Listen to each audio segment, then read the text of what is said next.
Boa tarde, pessoal, tudo bem? Sou o professor Edgar Luna e estou aqui para a gente ter mais uma aula de História para os nonos anos. Hoje o nosso conteúdo é a criação da ONU e os direitos humanos, certo? Conteúdo muito importante, principalmente nessa semana que nós vamos viver, né, o grande momento da nossa democracia, que é a escolha de vários representantes que vão ocupar espaços políticos em nosso país. Bem, mas antes da gente começar, né, quem não for inscrito em nosso canal, vai lá, se inscreve, certo? Ativa as notificações para estar recebendo, né, os avisos dos vídeos novos, como também você tem aí minhas redes sociais em que vocês podem consultar outros conteúdos e aprofundar um pouco mais o conhecimento de vocês. Então hoje estou novamente, né, com a companheira Roberta, que vai fazer a interpretação de Libras para vocês, como também toda a equipe de produção que possibilita, né, com que essa aula aconteça da melhor maneira possível. Então vamos lá, preparem-se que lá vem história. Então, como eu falei a vocês, certo? O nosso conteúdo hoje, né, é a criação da ONU e os direitos humanos, e a gente tem algumas questões bem atuais em relação a essa discussão.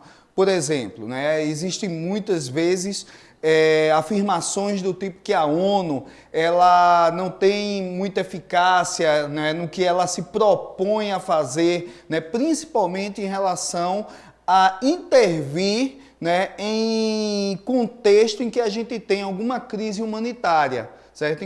No qual a gente tem algum perigo, né, de ter, como foi o caso da Síria, né? E aí a gente pensa, né, que a ONU ela não tem a utilidade, a competência que a gente espera que tivesse, né? O que não é bem verdade, né? Existem várias questões, tanto políticas como também a ONU ela vai agir em várias outras áreas, né? A questão de intervir em uma situação ou outra de crise humanitária, né, é uma das ações que está ligado principalmente ao Conselho de Segurança da ONU, como também a ONU é um organismo internacional muito complexo, no qual nós temos 193 países, no qual a ONU ela também tem vários projetos humanitários com refugiados, com crianças, na área da educação, da cultura, inclusive em relação ao patrimônio histórico da humanidade. Então, a atuação da ONU é muito mais ampla do que a gente imagina. Em relação aos direitos humanos, normalmente a gente vê as pessoas com uma visão negativa em relação aos direitos humanos, como se ele fossem responsáveis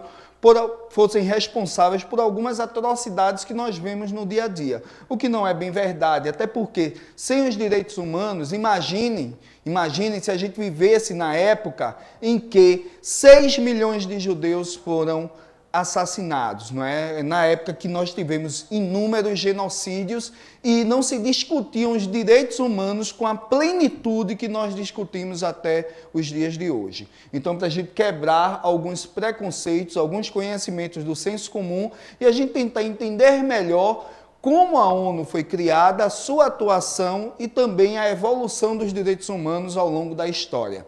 Então, vamos lá.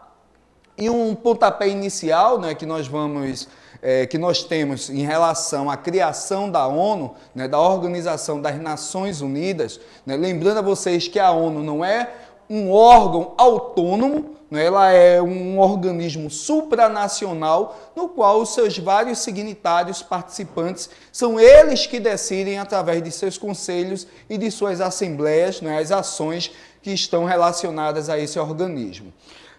A gente compreende logo que o contexto em que a ONU ela é criada é justamente no pós-Segunda Guerra Mundial. Então, o que foi que nós tivemos nesse pós-Segunda Guerra Mundial? Né? A imagem, né, destrutiva, né, de duas guerras mundiais, né, foram os genocídios que vão também ser uma base para estimular a criação de um organismo que funcione melhor do que funcionou a Liga das Nações, que foi criada lá no final da Primeira Guerra, certo? No qual foi ineficiente para conter a eclosão da Segunda Guerra Mundial. Então, somente explicando o contexto em que a gente vê nascer um organismo tão importante até os dias de hoje. Então, a primeira coisa que a gente tira, né, principalmente em relação à Conferência de Potsdam, né, foi uma das conferências para tratar do fim da Segunda Guerra Mundial, e nessa Conferência de Potsdam a gente já vê, né, o desenho do contexto que vai se afirmar após a Segunda Guerra Mundial, que é o contexto da Guerra Fria, né, que a gente data aí mais ou menos em 1945 a 1989, né, vai depender dos marcos temporais que o historiador ele vai utilizar, no qual nós vamos ter um mundo dividido em um conflito ideológico entre os Estados Unidos, representando o mundo capitalista, o primeiro mundo, e a União das Repúblicas Socialistas Soviéticas, representando o mundo socialista, o segundo mundo, certo? Como também a gente vai ver uma mobilização mundial, como eu falei a vocês, na memória trágica das guerras,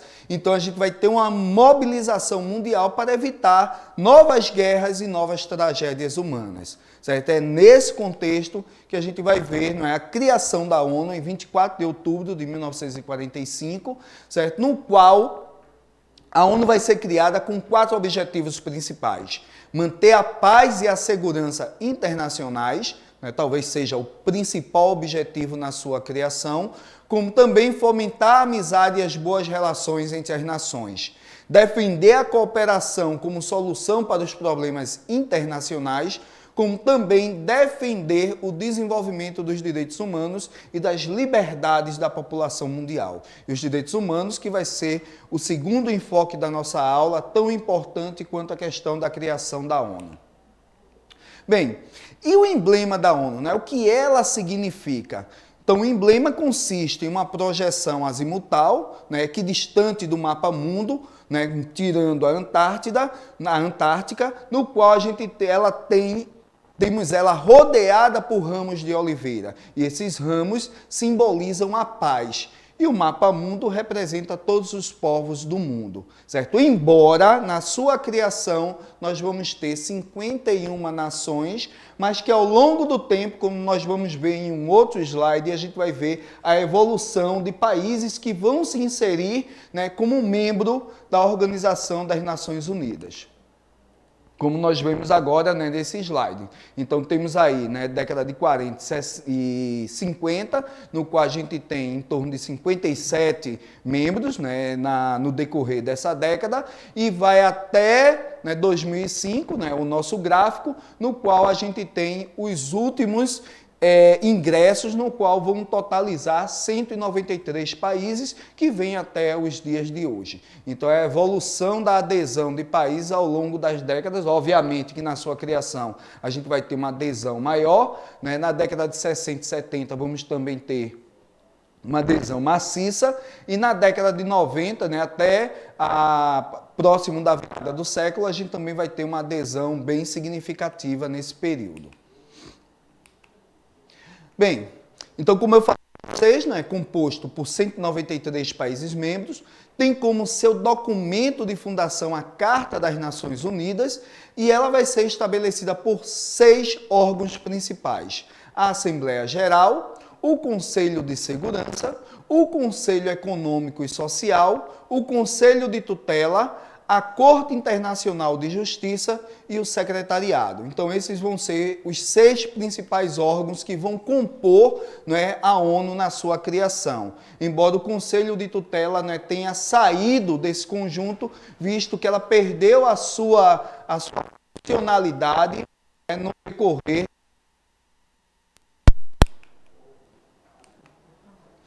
Então, nós temos o organograma, no qual a gente tem essa organização dos conselhos. E aí, uma coisa interessante para a gente analisar, onde muitas vezes vem as críticas, porque em determinadas crises internacionais, a ONU ela não consegue agir da forma que muitos esperam. Isso se deve muito ao Conselho de Segurança, no qual, obviamente, a gente sabe que os países mais poderosos, eles têm um poder maior de decisão nessa organização, nesse conselho. Embora ele não seja o suficiente para ser totalmente decisivo em relação a algumas questões, algumas outras questões. Mas percebam que no Conselho de Segurança nós temos 5 membros que são permanentes, que é a China, a França, o Reino Unido, os Estados Unidos, certo? Que vão compor aí, né, a totalidade de países que são permanentes, né? E vamos ter mais 10 membros que não são permanentes e que são eleitos por 2 anos. Os 2 países que mais foram eleitos, né, uma curiosidade, foram o Japão e o Brasil. Inclusive o Brasil com vários pedidos para ser membro permanente do Conselho de Segurança. E foi negado, mas em compensação toda a abertura da Assembleia Geral, quem inicia a abertura é justamente o Brasil, como uma concessão pelo fato de não pertencer ao Conselho de Segurança. Então temos aí o organograma, que é aquela organização que eu li no slide anterior para vocês. Bem, em 1946, a ONU ela vai criar o Comitê de Direitos Humanos, que foi responsável pela redação da Declaração Universal dos Direitos Humanos, ou seja, o DUDH, né, o documento que a gente fala tanto, que a gente discute tanto negativamente quanto positivamente. E aí a gente vai ver o quanto ela é importante e como ela é norteadora de várias constituições de países democráticos, no qual o respeito aos direitos humanos é algo básico, certo? No norteamento das leis de um determinado país. Certo? Então, é um documento que conseguiu expressar uma visão de mundo até os dias atuais, certo? Que é uma visão de mundo desejada pela comunidade internacional.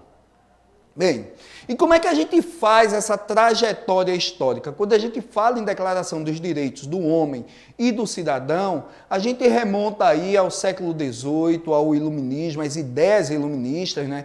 Toda aquela discussão, aquela luta de uma burguesia, não é, que está querendo ocupar espaço dentro da política, né, dos países no qual a França foi um dos principais destaques nesse movimento, né, tanto a França quanto os Estados Unidos, que vão ser países pioneiros, a Inglaterra também, né, vai ter um documento muito importante na influência da questão da Declaração dos Direitos do Homem e do Cidadão, né, inclusive vários pensadores também eram ingleses, mas são justamente essas discussões e esses documentos, né, e principalmente o francês, que foi aprovado pela Assembleia Nacional Francesa no período revolucionário, que vão influenciar a formação do que nós chamamos hoje de Declaração Universal dos Direitos Humanos, certo? O documento da ONU, certo? Criado em 1948 em São Francisco. E aí vale ressaltar, não é, que a criação da ONU se deu justamente em Nova York e depois em São Francisco vai ter um papel fundamental também nesse processo de criação. Embora a ONU tenha outras sedes dependendo do órgão que a gente esteja se referindo dessa grande organização. Bem, e obviamente não dá para a gente trazer todos os artigos, mas eu trouxe os 4 artigos iniciais para vocês verem a importância e o peso humanitário que esse documento tem e o porquê que ele vai influenciar em vários outros documentos, inclusive nas constituições de países democráticos, como eu já falei. O artigo 1º que diz que todas as pessoas nascem livres e iguais em dignidade e direitos, são dotadas de razão e consciência e devem agir em relação umas às outras com espírito de fraternidade. Então veja o peso humanitário que este artigo, que inicia o documento, como ele é importante. O artigo 2º, que diz que toda pessoa tem capacidade para gozar os direitos e as liberdades estabelecidas nesta declaração, sem distinção de qualquer espécie, que seja de raça, cor, sexo, língua, religião, opinião política ou de outra natureza, origem nacional ou social, riqueza, nascimento ou qualquer outra condição, certo? Então, um outro artigo super importante nessa questão, né, de combater as desigualdades, né, principalmente perante a lei. O artigo 3º, toda pessoa tem direito à vida, à liberdade e à segurança pessoal.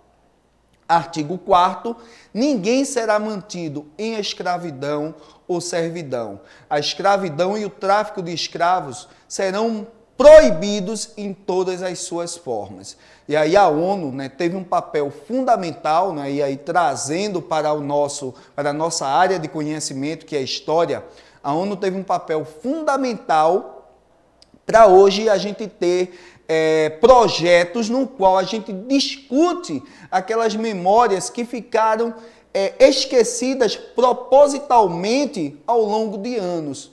E que em alguns projetos, como é o caso, né, a Unesco tem um documento e um projeto muito importante no qual ela resgata e traz, né, ao conhecimento, né, as memórias da escravidão. Certo? Então, um projeto que tem no continente africano, que é muito importante e que nos falta muito aqui no Brasil, trazer essa memória que está ainda submersa e a gente trazer para essa discussão e tratar a escravidão como um genocídio mesmo. Então é dessa forma que a gente traz essas outras memórias que não são tão abordadas, tão aprofundadas nos livros didáticos, mas que a gente tem o dever, até mesmo por conta da Lei 11.645, de trazer para a sala de aula, de trazer para as aulas na televisão, para a gente estar discutindo, porque é a partir dessas memórias que a gente vai fazer outras histórias também. Bem, quando a gente fala em direitos humanos, certo? Nós ligamos diretamente à história da cidadania.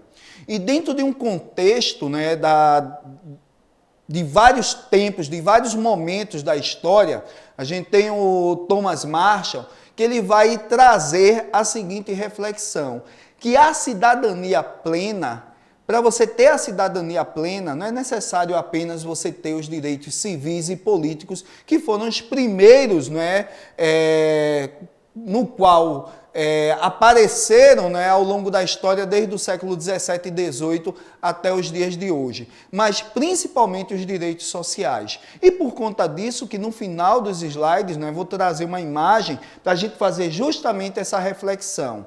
Então, para Thomas Marshall, e vários outros pensadores também trazem esse conceito, né? A gente tem primeiramente os direitos civis, certo? Que vão se desenvolver ao longo do século 17 e 18, né? Dentro daquele movimento do iluminismo, no qual procurava se garantir a liberdade religiosa, a liberdade de pensamento, o direito de ir e vir, né? O direito à propriedade, a liberdade contratual, de escolher o trabalho e a justiça.